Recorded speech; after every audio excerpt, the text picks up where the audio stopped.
body nervous system is a very ancient system in the sense that it has existed throughout human history. And it has stored in it so much information throughout our survival and our evolution and our civilization. And a lot of that information comes out throughout visual symbols and colors and patterns and shapes. And a lot of it, our rational mind is not necessarily in touch with. So that is where, that is also part of that whole healing process, because it's not just simply a question of feeling calm, you're looking at a painting, but connecting or reconnecting with ourselves inside, you know. I mean, being disconnected from ourselves does get us into a lot of trouble in life in terms of handling the stress, handling human relations, handling problems. But being anchored in ourselves is it's really anchoring also in our inner potential and that inner space of beauty and warmth that I mentioned at the very beginning. So, and this neurobiological connection or this neuroscience connection, this nervous system connection is part of that anchoring effect.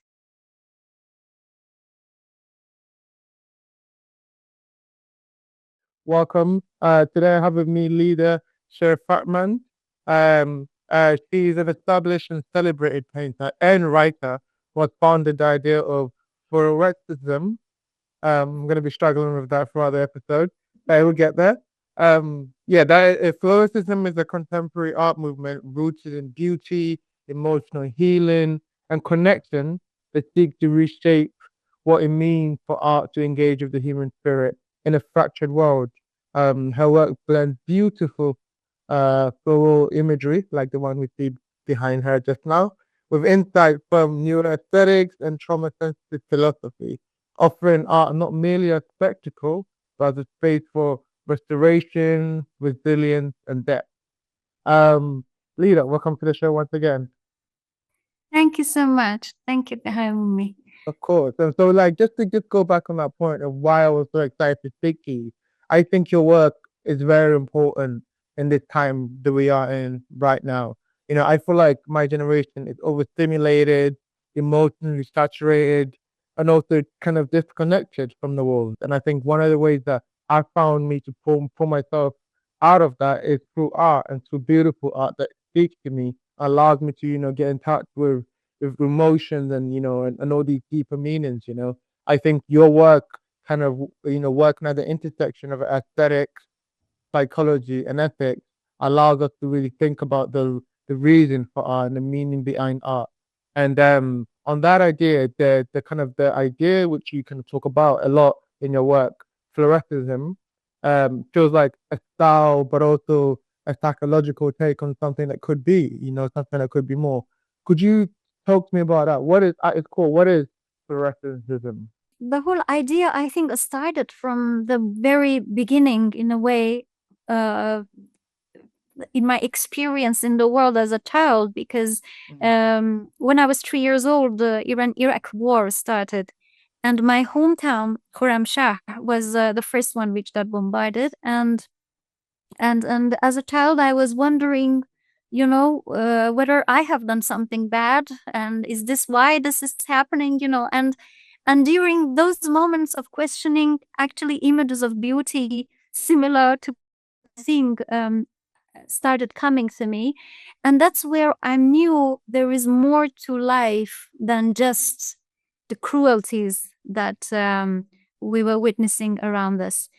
So later on, as we left the country, I continued with my paintings and trying to understand different societies, and I went to study international relations and political science to see how do conflicts come about, why can't we solve them in a way which is more humane.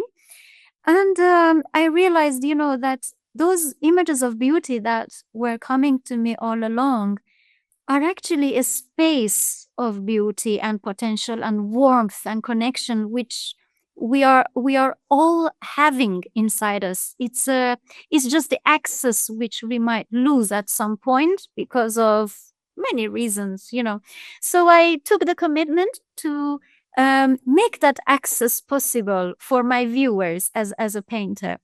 I want to make the access to that a space of beauty possible, and that a space of potential for transformation possible, to alchemize our reality to a better place, to metabolize our pains so they become grace instead of bitterness.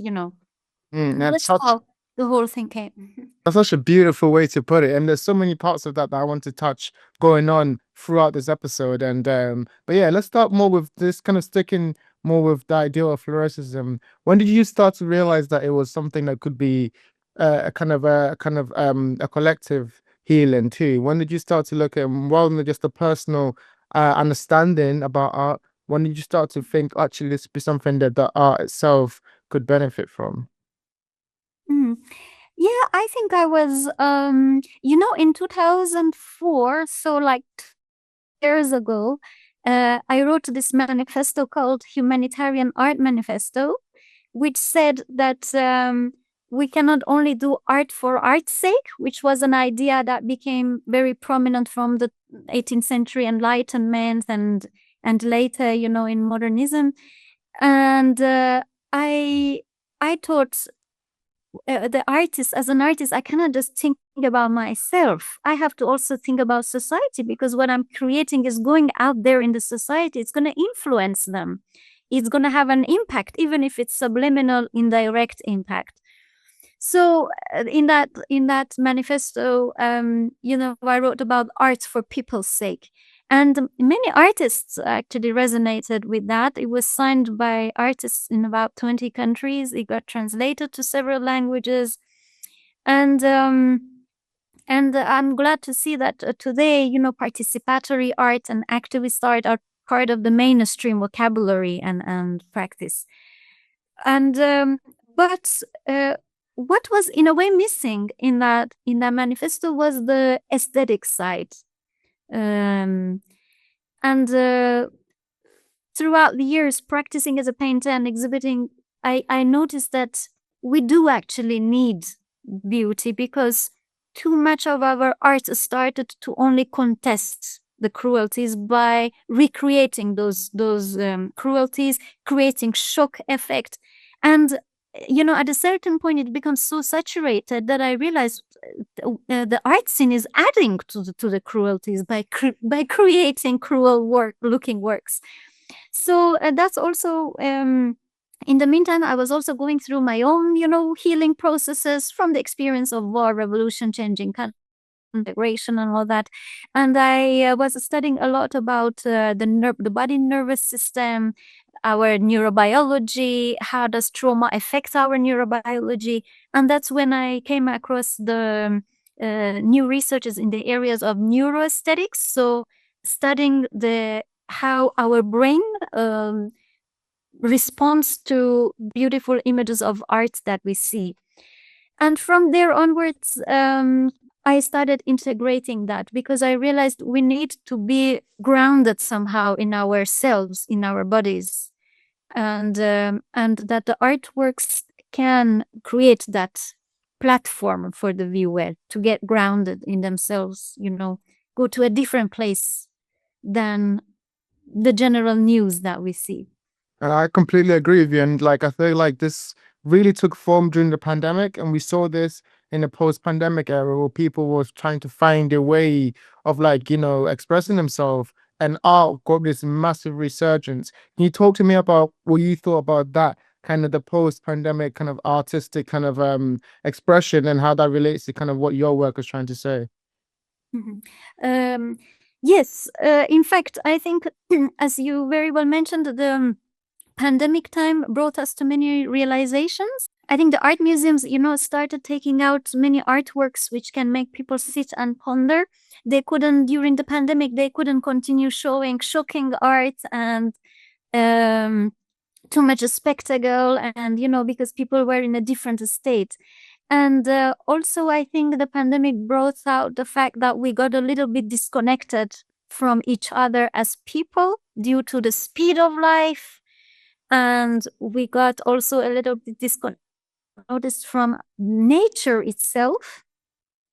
So after the pandemic, I think the art scene also has been trying to restore a bit of balance. So and in that wave, appreciation for my work also started to increase because they noticed we do need something that also calms us, makes us sit, think, ponder, let the work grow on us, you know. So definitely, yeah, the post pandemic time created a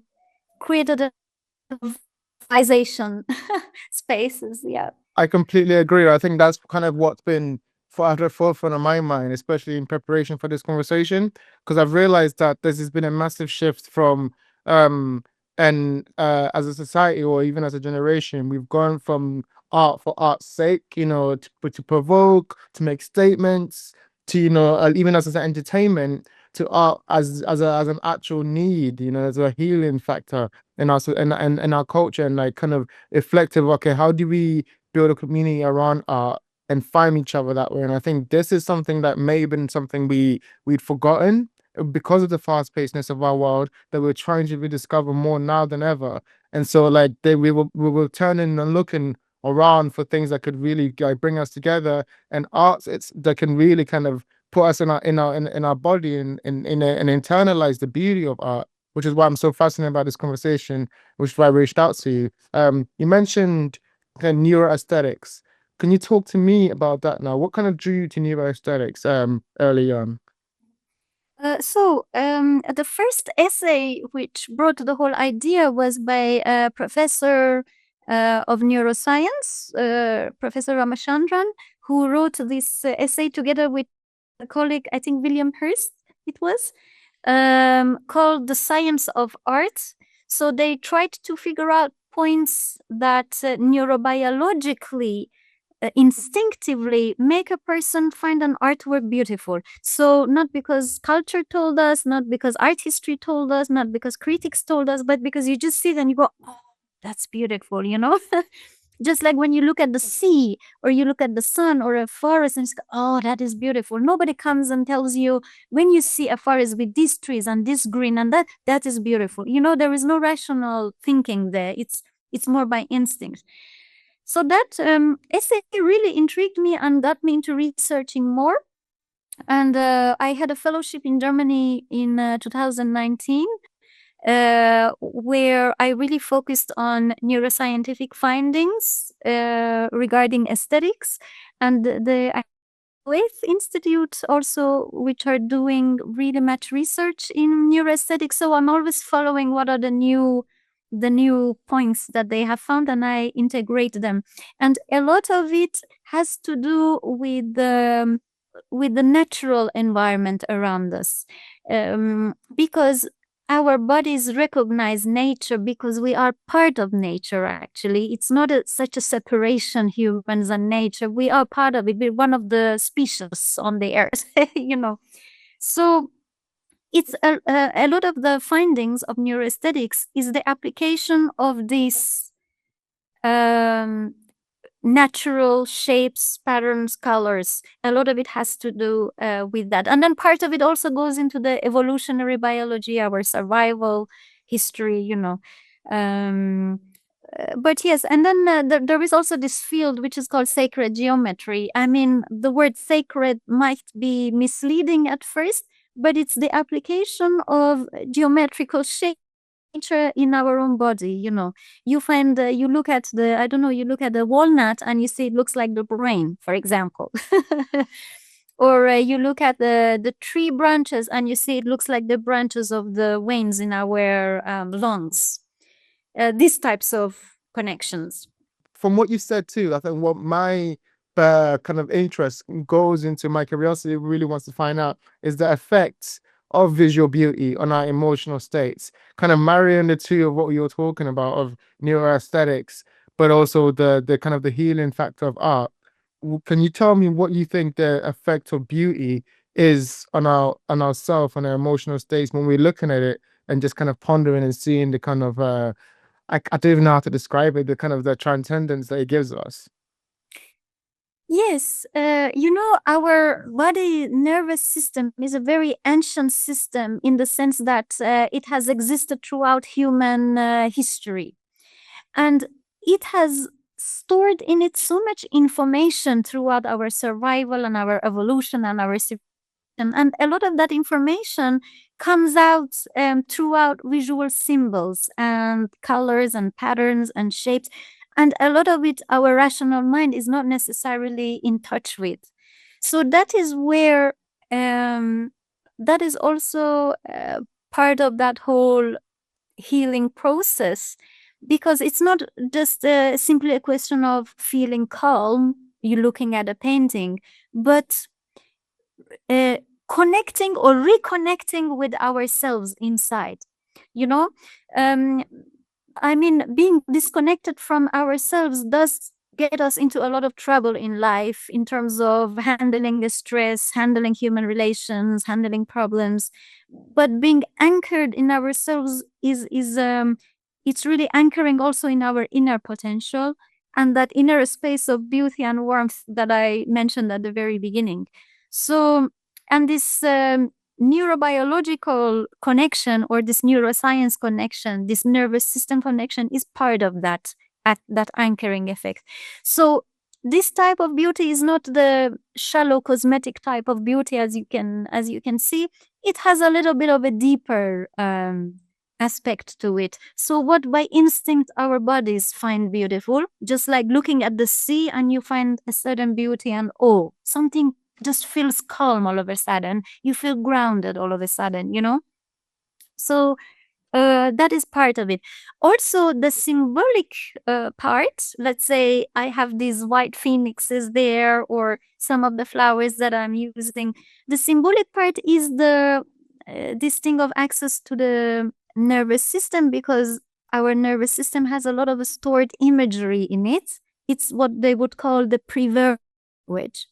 And that is also part of the whole alchemization. Actually, the white phoenix is interesting because we usually refer to phoenix as the fire phoenix, the one that rises from the ashes. So you go through crisis, through total destruction, and then you rise again. That is one way of rebirth. But the white phoenix gets reborn through integration of soul lessons rather than total distraction or crisis. So you try to see whatever situation that comes up, you try to see what is this situation teaching me as a person, as a human? What do I have to learn from it to grow and become a richer human being? And that already makes you get reborn from it. So that's the symbology of the white phoenix. And these are images that I get a lot access to when I'm in a meditation in the mode, when I'm doing my meditation, when I'm doing, as a child, I made a question to the sky. I said, what did I do wrong? Tell me, what did I do wrong? And the image of the sun came.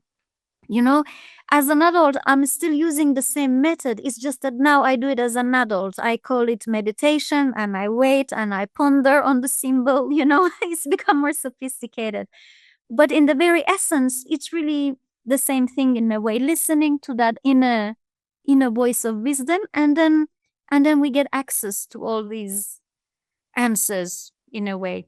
That is so beautiful. That is so beautiful. And I want to get more deeper into your process of creating this beautiful painting because you've showed me and I've seen, and I think the audience can see themselves. Your paintings have a awestruck kind of feeling, sensation that goes deeper than just what I'm looking at, but it kind of really touches something deeper than the calmness in my soul. So I do definitely want to go into that. Before we do that, can you, I know this is a very difficult question, talk about beauty. Okay, how do we define beauty? How do we how we make a start of defining what does beauty mean to you beyond decoration? When you're about to start your paintings, how do you conceptualize beauty in your mind? Yes, you're right. It is a difficult question to answer. Let's say I will answer it the way that I am using the word beauty. I'm not using it in the sense of decoration as in a superficial decoration, but in the sense of a connection to this inner vastness and inner potential. And power of transformation into something more graceful. Um, I think that, in fact, I think it was in 2020 where I gave a talk at a conference which was held in the Himalayas region at the Nicholas Rerich um, Institute and Museum there. Nicholas Rerich was a Russian painter, philosopher, and a poet, early 20th century, who gave a definition to beauty. And I like his definition because he refers to beauty as capacity for problem solving, capacity to access our psychic energy. Our psychic energy, basically what I was telling you, this pre-verbal language, these symbols that come, these connections that we make. And so I look at beauty in that sense, in the sense of a connection, what makes us feel suddenly at home, you know? Yeah. I think that's a fantastic definition, actually. I think, I think often now beauty is kind of seen as kind of abstracted and, something to be commercialized, but I think it's very much deeper within ourselves, and we can recognize that, and we recognize it almost instantly. And I think that's the kind of that's why I'm also fascinated by, the instant recognition of something other that we kind of see as has a home in our perception, because it just fits. And I think when you talk about capacity, that's kind of like, I think that's where kind of the tension lies. You said you mentioned you said one thing that I want to talk about also. Kind of, you mentioned that you paint flowers not just because they're flowers, but because they mirror gentle souls. Can you talk a little bit more about this? Because I think that's a beautiful phrasing. Yes. I don't know if you can also you have also encountered that, but I just see it every day almost, how gentle people, delicate souls, either get ignored completely, dismissed. It's like almost as if we have been taught to have respect for what we fear rather than what we feel safe with. And so I find that not only paradoxical but also very unfair. So and so I want to show that actually gentle souls are not only um, worthy of respect, but they also have a lot of power. It's just that their power is not based on inducing fear, distracting, and on basis of domination and intimidation. Their power doesn't lie in their dominating or intimidating. Their power lies in their gentleness, in the softness, and in the safety that they are providing in a way. So yeah, and that is why because it is really so much of a mirror to our attitude a little bit in society, because flowers are little, delicate, gentle, and we're like, not serious. so so I thought like this I can restore the respect for gentle souls also. I completely agree with you. I completely agree with you. I feel like that's been a big I think it's one of the big issues of our society, and especially our culture, is that we kind of, like you put it so well, is the fear respect rather than the safe respect. We fear something, and so there's this idea of respect, and maybe it's tied in with capitalism and like what's efficient, what makes, what's able to be produced. But I feel like there is so much more to be gained when you find safety and when you find healing. I think these gentle souls really do kind of offer that, and they offer the space for us to feel that. And I feel like art, is one of the ways where gentle souls can really shine, because it's that kind of conversation they're having with the canvas, or with just whether it's poetry or whatever, they can access something that is deeper, where the fear people can't, because they live in fear. But a gentle soul is allowed to open your hearts to people, and then they can really like share that with everyone else. Exactly, and it takes a lot of strength to open one's heart. So that's it. Like this, we can also see that power doesn't need to dominate in order to be real as power. Yeah. Mm. Do you think there's also like an idea of like that we've forgotten the power of being vulnerable and being gentle as a society? How, like, where do you think we can rediscover that? As you found, as in your journey of rediscovering this in your paintings, how do you think we can each rediscover that for ourselves? Oh, that's such a nice question. I'm glad you asked. We've forgotten the power of vulnerability. I think that is so true. I think that is so true. And indeed, there is power in vulnerability, because connects us to our authenticity, and our power is in our authenticity. So definitely, I mean, as a painter, I'm allowing that vulnerability to speak together with its power. So I hope that it can reach the audience. But I mean, I tried also in my normal daily life, human interactions, as much as possible. To I try to paint what I'm living. you know. Yes. Mm. So yeah, definitely. And I think the more we realize that there is power in this, allowing ourselves to be vulnerable, allowing ourselves to be true to ourselves, the more also fear-based respect starts to lose its effect and its meaning. Almost, it starts to look ridiculous, if I may say. you know and authority, which is based on inducing fear also, rather than authority because it's offering some substance. I completely agree with you. I think I found it within myself too, as a kind of as I've becoming more in touch with my kind of artistic journey, whether it's poetry, whether it's anything I do, it kind of allows me to sit within my safe kind of space and express myself. And then I see myself also reacting to the world differently. And so that it kind of really shows the power of art to kind of, change us on a cognitive well-being level. I think like that's something that's so important that I found that isn't so obvious from the outside, but as an artist, once you're going through that journey, you can see it kind of changing the way you look at the world. Is that something you found in both your research but also in your artistic practice? Have you found the way that art can change us on a cognitive level, which changes our association of the world? Yes, I think that's a very important point. Indeed, it does influence also our cognitive reasoning and capacity.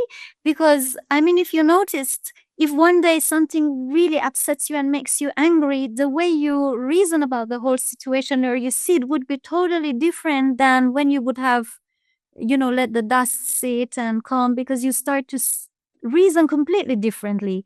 So I think it definitely has an influence.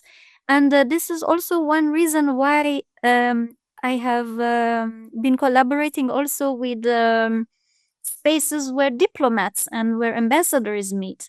And that made me very happy, because I saw that even officials who are usually in a very guarded position, politicians and political leaders, diplomats, they need to be maybe in their fields guarded. But when they were surrounded by these paintings, I noticed the conversations started to become much more humane, and they would suddenly start, talking about some experiences, personal experiences that they went through. They just became normal, grounded conversations. So I think it does affect the reasoning. And this is another wish that I have, to sew a little bit all these different threads of society together to increase the level of connections. And so I don't know if the uh, leading elites or the society working with grassroots, students at universities, if they start to interconnect a little bit more, I think the whole community, the whole society becomes a bit more integrated and in touch with each other. So, as we say, the different levels of governance also start to integrate a bit. So they won't be disconnected when they are making a policy, when they're making a decision for the collective, when they're changing fees for university or something. you know, I don't know Yeah, if it that's makes sense how I'm explaining it. absolutely, Yeah. absolutely, it makes sense. And I think that's one of the reasons I wanted to speak to you because I see that intentionality because it's so important to exist there too. Like, you know, like you mentioned with the diplomats, I think it's really hard to be mean when you're such a beautiful painting in front of you. You kind of find yourself, you know, something that's, you know, beautiful, and you want to show up for the beauty that's in front of you. So you want to be nice. And, you know, I thought like if we kind of exist, we kind of have that kind of idea at different levels, that we can have some sort of like unified kind of goal towards something that kind of brings out our humaneness rather than, you know, pushes it down. One thing I also wanted to talk about, because I know in your work you spoke about how you wanted to create art for a better future. You've kind of mentioned it a little bit there.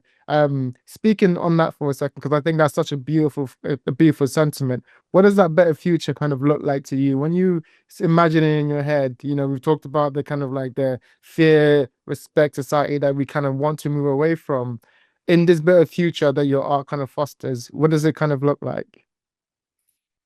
Yes, that better future would look like one of the things would be what you just mentioned, that our sense of respect isn't based on how much we fear somebody, but on how much we are appreciating them for their being, you know? And also this connection that we just mentioned also about the different sectors of society, a little bit more connection between what everybody is going through in their life journey, so more connect, hearing each other for what really they are saying or they are going through. And um and also I'm hoping that the our priorities would also be a bit more humane. So let's say if I'm making money in my life, or I don't want, or if I am, I don't know, buying properties in my life, I don't want to put that as a priority over the well-being of the people around me, over my own well-being, so putting the priority always as the well-being of a person, rather than, prestige or fame or money, or so also getting our priorities a little bit more in harmony with his well-being. Hmm. I completely agree. I mean, I feel like that is they're almost like the artistic utopia, right? To kind of have it's such a simple utopia too. Just like, can we just all just be very nice to each other? Because we've had It doesn't sound very hard, is it? Yeah. yeah, but it's very hard to implement, I guess. But yeah, okay, I want to talk a little bit more about the artistic responsibility now. And I feel like you've talked about you know what beauty and what beauty can do to us and for culture. Do you think artists recognize this? Do you think we're reaching a stage where artists are kind of forgetting the power of their expression, that it can literally make people feel more calm within themselves? And also, what do you think, if you think, what do you think is the role of an artist in our current culture to move towards kind of what we just talked about, that kind of utopia? How do we kind of, as artists, look at ourselves, look at our art in this kind of current climate? Yes, I the artists, due to the fact that our work goes out there and is seen by the people, can help with these shifts in the atmosphere. When in 1917 Marcel Duchamp created that fountain which was a urinal basically, and he wrote 1914. That was a dramatic change in the approach to what an artwork is. And at that time, back then, due to the fact that the aesthetic beauty was very important, that was a very big step to take. And I think he did have a very valid point. And in order to shake a little bit the people by saying, 1914, the war that you're creating is, you know, it's having the effect like a toilet, basically. Um, so that approach is important and is valid. The only thing is that that became a trend, and then the trend became oversaturated trend. So now our responsibility is to restore again some balance, so we don't go to the other extreme. So that is where I have felt as one of the artists responsible for this restoring the balance, which is why I stressed on beauty and not just aesthetics as we know it go even deeper into neuro-aesthetics. What does our nervous system need at this point in time where we are overstimulated, oversaturated by images, by information, disconnected from our, because much in our heads all the time. You know, all that basically. Yeah. Restoring balances as you mentioned. So I mean, I look at art as not just something which is for me because it's something that I like to do, but what about the other people that I am influencing? So that's also the line between selfishness to and altruism. So I'm not self-erasing, but I'm also not thinking only about myself. Not too much sacrificing, I mean, oneself, but the in between my well-being and the well-being of others. So like, yeah. You spoke a little bit about your work there. Can we just also linger on that topic a bit too? How do you, because you have so many beautiful kind of like paintings that really elicit, like I've said before, elicit an emotional reaction just seeing them. How do you go about creating that? What is your process? I know that once when we spoke before, you mentioned that when you were younger, you kind of saw a reality that no one else was paying attention to, and you wanted to kind of put that attention to that. How has that changed as an adult? How do you approach your work now to make the kind of pieces that you do? Yes, I think you're referring to a piece that I made. It was from a morning dew. Yes, as a 7-year-old at school, we had these very harsh slogans to shout in the morning, and I was a little bit terrified by those. So I used to focus on this little dewdrop, which was falling from a little plant that would come out of the cracks of the stones on the wall, and I would think I'm living in the middle of that dewdrop, and it looks so nice and refreshing. And then as an adult, I enlarged that dewdrop to a painting of 2 meter 50 by 1 meter 50, made of 1,000 flowers. So as you mentioned, that dewdrop was real. It's just that nobody was paying attention to it. Everybody was busy shouting harsh slogans. And I think this is of realities that I want to make visible to people. And coming back to the question of the responsibility of the artist, I feel it is my responsibility to make sure people don't forget through the paintings that I create. I make them visible, and to make also the beauty that they have inside visible, so they won't forget about that also. um, and sometimes when we talk about nice things, a lot of people tend to immediately call you, or you're just very naive.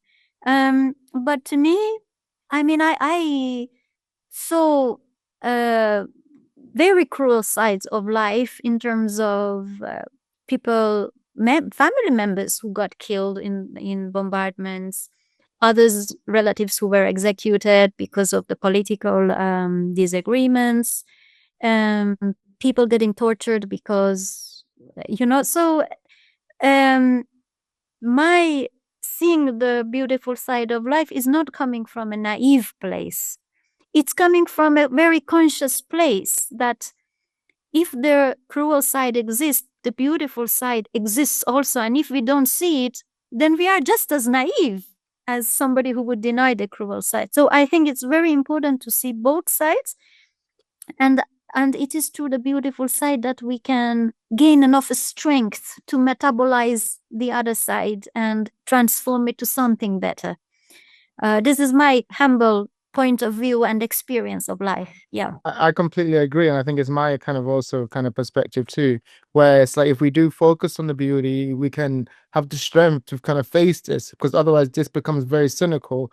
And it varies like, what's the point of anything if it's if it's all filled with just evil, but it's actually no, it's this beauty. That's why you fight against the evil, so you can bring apart, and bring a peace and bring that beauty. But if you don't focus on that, it becomes very, very difficult to kind of motivate yourself. I feel like that's the kind of the crossroad that my generation is at right now, that we have to make a choice over, are we fighting against the evil, we fighting for the beauty? And you can do both, but it's often is too much on one side. We just focus on just the negatives, and just because there is a lot of negatives that goes on in the world, it kind of feels like it's all falling onto us. But I feel like that kind of responsibility and that this kind of understanding that comes with our role, and I I, see. yeah.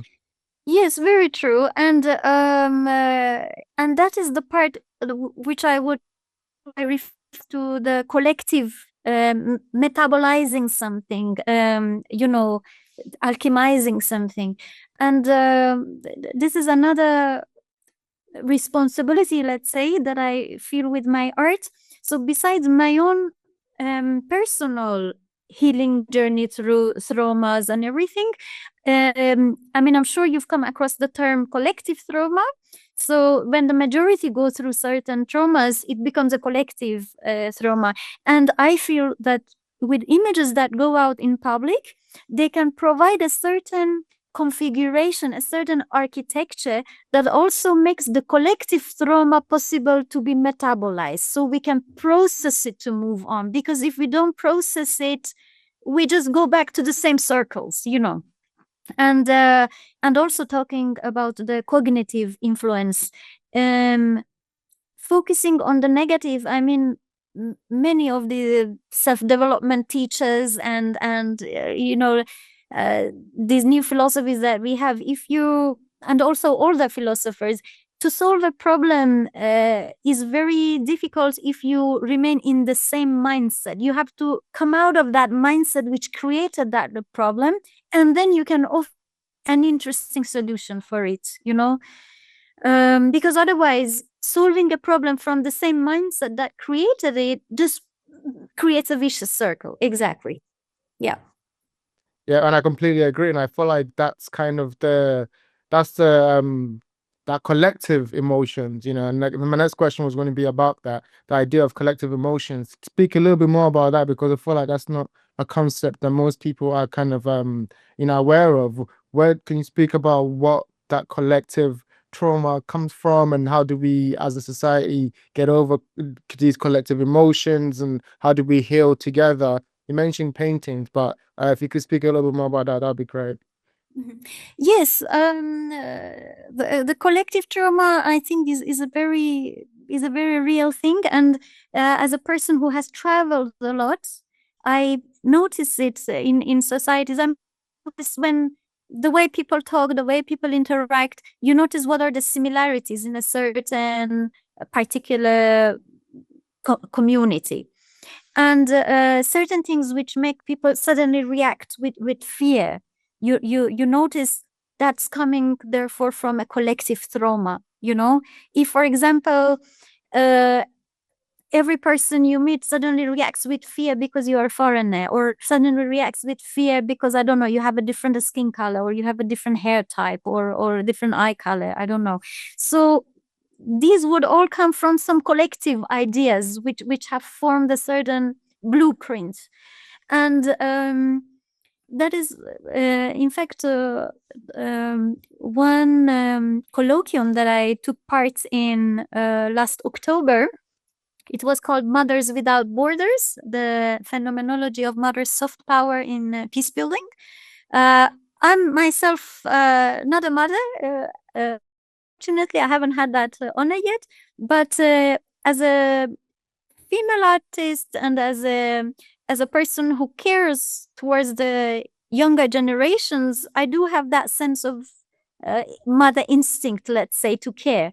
And I do the presentation, therefore, that I gave was about flowering beyond fractures, beyond fractured identities, by growing deeper roots. So another idea that I am exploring via these paintings for the collective is, due to the fact that we are living in a very interactive world with internet, with many travels, many of us are feeling a little bit destabilized regarding, okay, so what's my identity? Am I British? Am I Maltese? Am I Iranian? And that bit of a tension.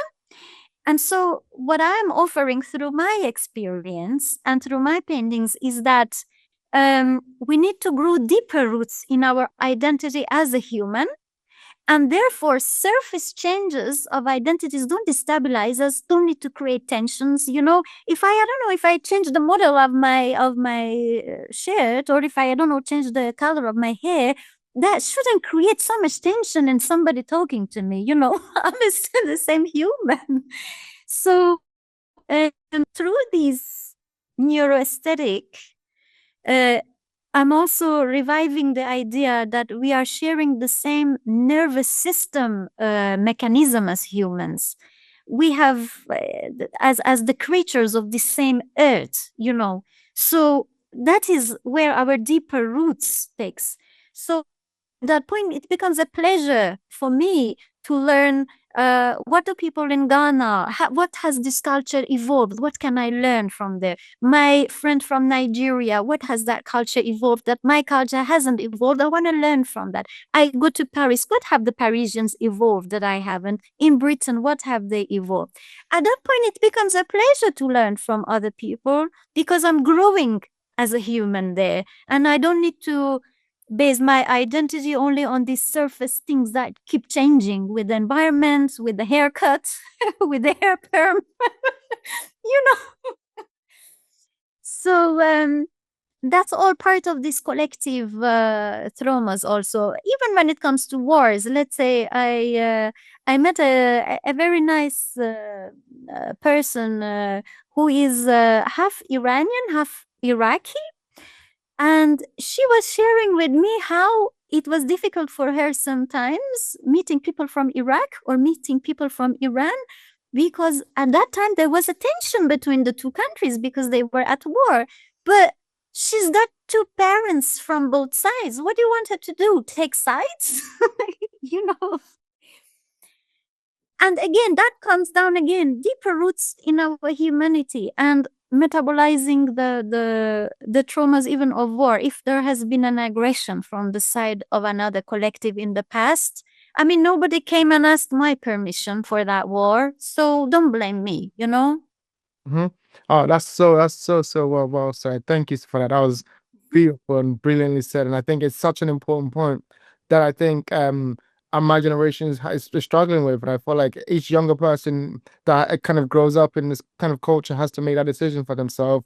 Is either you're going to be taken by this collective, emotions that, especially social media, can be amplified, and then your kind of your psyche is affected by all this information, or will you actually go deeper, like you've said, and meet the human beings where they are, and speak to people and learn about culture, and then open your heart out to that? You said that so beautifully. Uh, on that also, what would you say to a young person about how to go deeper into their humanity? If they're kind of making the identity now as they get older, they're figuring out, okay, I don't want to be part of that collective emotion. I want to go away from that. How do they go about going deeper into their humanity? Yeah, that's a very nice question. I think there are different ways. I think becoming familiar with the other cultures, the way they reason, the way they think, that brings us into an understanding. The poets, read the poets of the other countries, read the stories, the fairy tales that they have made for the children. That is where our common humanity comes in. Have a look at what the artists have created, and that I think that again brings the artists into the picture, because they are not so much interested in defending national borders or something. They are interested in making a connection with the other humans. And I think another way of digging into the deeper roots is discovering also themselves, connecting to themselves in terms of what are genuinely my capacities, what are my capabilities, what is my unique combination. We all have a very unique thumbprint, which means we are literally, every person is a very unique combination of capacities, and that uniqueness is the very contribution to the world. Nobody literally can substitute you, because you are a unique combination. And so it's by being who you are that the world is going to benefit from you being alive and being with us here, And I think there is also a lot of deepening of roots there, and yeah, trying to hear the hearts of other people. And I think the fact that every being has a dignity, and I think our dignity is another unifying factor for this deeper roots, And I think most of the people are really trying to do their best, but we have limitations, and due to the limitations, we make mistakes. The violent wars are a mistake. They are, and that's what also brought me to be able, in a way, to forgive those who maybe killed some members of family and everything, because I just see them as humans who got stuck in their lives, not knowing how to move forward and hear the sun singing with the flute. They miss that. That's such a beautiful, beautiful point of view. Oh, that's amazing. That's amazing. So, yeah, I think those are different ways, and I do find the science one element of growing roots, and that's why I appreciate academics' works very much, because academics, universities are all obliged to share knowledge. What did you find in this field? What did you find in that field? And that is also part of our deep humanity. If somebody something in physics, all the other universities in the world are gonna gather that information. So and that's why I'm glad that I've been cooperating with academics, because they are after knowledge. Absolutely, that's beautiful, and I think I completely agree with everything you said. You mentioned look at the poets, and straight away it reminded me of Rumi. One of these beautiful poetry. We talked about this before. His quote, "I bought you a mirror. Look at yourself, and remember me." His kind of poetry is like that is beautiful. Yes, so that poem that you just mentioned is one that I often cite when exhibiting somewhere. I tell people, as Rumi said, I've looked so long to bring a gift for you, but what is the use of taking gold to the gold mine? And what is the use of taking the spice to the Orient? And what is the use of giving you my heart and soul? Because you already have a heart and soul. So I have brought you a mirror. Look at yourself and remember me. Look at your own beauty and remember me. So beautiful. Oh my God. So, so good. Okay, on that point, actually, I wanted to end by just talking about some of your favorite pieces, some of your kind of pieces that you've done, some paintings that you've done that serve as a mirror for you, but also for kind of like the collective unconscious. Can you speak about some pieces that I know it's very, very hard to pick one or a few, but yeah, just a few that have a special place in your heart because of what they meant to you or because of how they kind of connected with the audiences? Oh, you mean a special one, which means a lot to me? Yeah, yeah.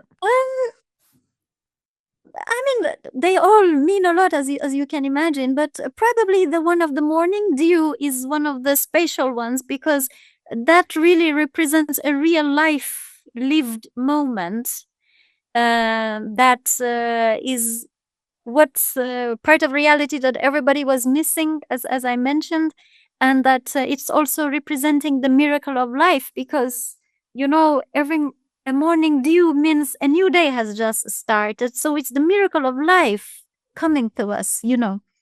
That is probably one of the special pieces. Yeah.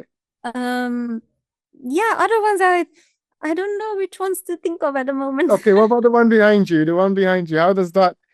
Can you talk? Oh, the one behind me is a very recent piece. Let's Can see you if I talk a can. little for a bit? What Yeah. does it signify for you? Yeah, so I call this vital ascent, which is bringing both the physical body and the emotional, spiritual aspect together. When the material and the spirit sort of go into exaltation, basically to show a state of elevation in us, when we can when we feel elevated with the intensity of light. And that's where I also put the white phoenix. So to integrate the life lesson so we can rise not necessarily through this, but through integration of wisdom. I love that. I love. So I did the poet clicking thing because I so much agree. I think that's completely true. I think that's what I'm realizing more than anything right now is the need for art to signify something within us, and that kind of like the process of overcoming. I feel like that's kind of like something that I found in my life or at different times, but especially now as there's a search for people to find art that helps them overcome. Can you also talk a little bit more about art's ability to transmute pain? You know, we talked a bit about before how art can hold pain rather than amplify it, you know, and it's like how it can allow us to get over things by kind of abstracting it on a whether it's a canvas or a page or whatever, allowing us to kind of deal with it, you know, in small steps. How does that how can people do that and how does that show up for you? Yes, that's a very interesting question because, in fact, as I mentioned, I read a lot on neuroscience and neurobiology due to the fact that I had to learn to overcome my own challenges in life, and indeed, one of the ways of metabolizing our pain, of processing our pain, it's not just externalizing it, just throwing it out. Let's say if I'm angry, just yelling at and you and swearing, you know, but to sit with it and to listen what it's trying to tell us. What is this pain telling me? Was there an injustice? Um, was there something I didn't hear about myself? Was it something, that? So trying to completely hold the pain, as you used a very good word, hold the pain, see what it's trying to say, and integrate, like the white phoenix, integrate the lesson from it. And that is where the pain gets processed, and it literally turns into a weight of grace in us. That's why many beautiful people that you meet are people who have been through a lot of the suffering in life, because they processed it, they learned the lessons, and that turned them into a graceful, larger person, you know. So I think that is one way how, let's say, an art creation can hold that container, as you mentioned, where we are listening to what is the pain saying, what is it opening our eyes to, and attending to that lesson or to that request. And that's where it gets it's incredible. It's like chemistry. I think alchemy really is so physical almost, it literally gets alchemized, and then you suddenly see flowers popping out. Yes, yes, yes. At the end of the day, it's all energy, right? When you really understand like the nature of reality, it's just like this, the how you transmute that energy, whether you call it pain, whether you give it different names, how you as a vessel can transmute it to something else, and so powerful it becomes a signal for other people to see that, and then they have this same chemical reaction, and it just keeps on going. Yes, very much so, very much so. So I think as a poet, you very well understand the whole mechanism. Yes, yeah, yeah, yeah. It's something that just happens to come out of me all the time.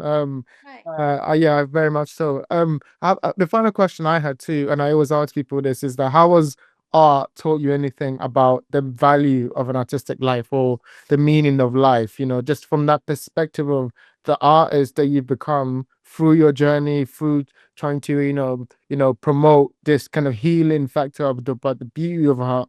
What has it taught you about the meaning of life, or something you can impart on a younger audience about what it means to go on that artistic journey?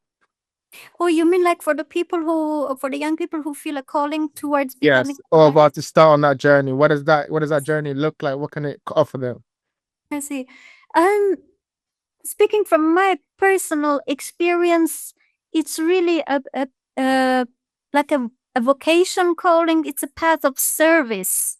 Um, Contrary to a lot of image branding that we might see, as artists being this egomaniac, the egocentric thing, but for me, the experience is more of me being at the service of society. There is really a lot of sacrifice involved, and and a lot of responsibility because of the fact that what I create is going to become part of the emotional environment and the psychological environment of people. And I don't want to just put out there anything that comes out. I don't want to just throw out my pain and just put it on other people, for example.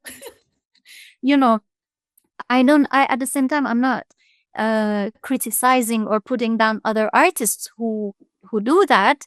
There is a place for everybody, but this is the approach that I was called to. And I can say it's a very long journey because it takes a lot of growing to get uh, the message out there, to get the work to find its place on the outside society as well, and not just remain in your own atelier. Yes, I think it is that. In a way, we become witnesses in society, but in my case, I wanted to be a witness not only in terms of documenting what's happening, but uh, reflecting the transformation for a future, for a better future. So I'm documenting the upcoming future. Yeah. That's beautiful. And as one of the people that benefits from that, we appreciate that. And then you've been doing it. Like I've said, it is very important for art to be have a factor of healing, to be done from a place of genuineness, and create a space where people can use it to heal, because otherwise when people like my generation, I find, and look for somewhere to go, they'll have nowhere to go. And I love that you've been able to carry on your work and build all this for people. So now I can send my audiences to find you, and to find that space and that home that they're obviously seeking and looking for in that. And so thank you so much for Oh, all the work thank you've you. done. Thank you for all these kind words. It's very touching, and I'm truly grateful. And thank you for what you're doing with your podcast. I think this is also great contribution what you are doing, and you're still a student, if I'm is that right? Are you? Yeah. That's amazing. That's amazing. Thank you. Really, it means a lot. I wish that the world that I live would be a tiny bit better than the world that I came to. Um, at least from the parts that I would live in the world. Absolutely, absolutely. And thank you for all the work you've done. I want to send my audience to find more of your work and to look up for what's coming next. So, what do you have coming next? What can my audience expect from you? And also, where can they find you if they want to learn more about the work that you do? Oh, how nice that you asked this. Because I told some artist friends in Holland, we will be having an exhibition with this whole idea of Florescencism, to flower out of challenges. It will be in February 2027. So it is in a year's time, but still people can put it on their schedule. The Flower Art Museum in Holland. This is one museum which focuses on art which is inspired by nature, but they appreciated a lot the fact that I am bringing nature into the social commitment also. And so this exhibition will be interactive. My paintings, there is a musician, singer. Every song has a painting created by me, and her songs also tackle a different part of human nature. There is a photographer who will have her photo creations, and two videographers who are creating video. So it's really nice, and it's very exciting for me because it means this post-pandemic art movement, to restore some balance is picking up. Yeah. That's beautiful. And also, I'll put all your social medias and details on your website in the description so people can go and check out your art. I think Thank it's you. beautiful and it's amazing. And I am so honored to have interviewed you today. Thank you so much for speaking to me.